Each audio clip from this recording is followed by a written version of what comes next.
আমরা অত্যন্ত উদ্বিগ্ন হয়েছি যে দেশে এবং বিদেশে কিছু কিছু গণমাধ্যমে বাংলাদেশের বর্তমান পরিস্থিতি নিয়ে এক বিভ্রান্তিকর আপনার খবর সংবাদ পরিবেশন করা হচ্ছে এবং সেখানে আপনার বিভিন্নভাবে আপনার সংখ্যালঘু সম্প্রদায়ের উপরে আক্রমণ, জনগণের আপনার আইন শৃঙ্খলা পরিস্থিতির অবনতি, এই সমস্ত বিষয়গুলো তুলে ধরছে, যা আমরা মনে করি যে একেবারেই সঠিক নয়। কিছু কিছু জায়গায় কিছু কিছু সমস্যা তৈরি হয়েছে, নিঃসন্দেহে সমস্যাগুলো সম্প্রদায়গতভাবে নয়, ধর্মীয়ভাবে নয়, এগুলো আপনার রাজনৈতিক ঘটনা ঘটেছে। কোথাও হয়তো দেখা গেছে যে আপনার একজন বাড়ি ক্ষতিগ্রস্ত হয়েছে, হামলা হয়েছে, তিনি হয়তো বা অমঙ্গলিক করেন, সেখানে সেভাবে হয়েছে।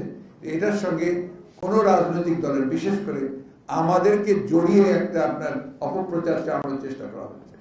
এটার আমরা তীব্র নিন্দা জানাচ্ছি।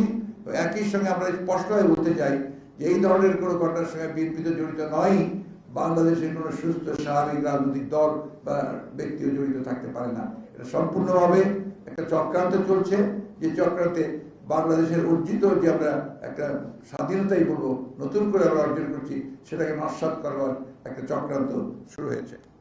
অন্যদিকে আমরা একটা জিনিস আপনাদের জানিয়ে রাখতে চাই যে এই বিগত আন্দোলনে, এই গত আন্দোলনে বিজয়ের পূর্বেই সরকার বাহিনী দিয়ে যে নৃশংসভাবে গণহত্যা করা হয়েছে, সেই গণহত্যার ব্যাপারে আমরা সবসময় কথা বলে এসেছি এবং জাতিসংঘের উদ্বেগ ছিল এটাতে সবচেয়ে বেশি।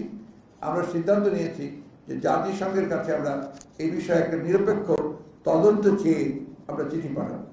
আমরা এটাও সিদ্ধান্ত নিয়েছি যে আমাদের প্রধান উপদেষ্টা, প্রধান উপদেষ্টা যিনি, তাকে আমরা চিঠি দেব। একই সঙ্গে আপনার ইউএই, যেখানে আপনার আমাদের প্রায় 50 জন শ্রমিককে বন্দী করা হয়েছে এই আন্দোলনের সমর্থন দেওয়ার জন্য, আমরা তাদের মুক্তির জন্য আমরা এই সরকারকে উদ্যোগ নেওয়ার জন্য আমরা চিঠি দেব। আমরাও চেষ্টা করব চিঠি দেওয়ার।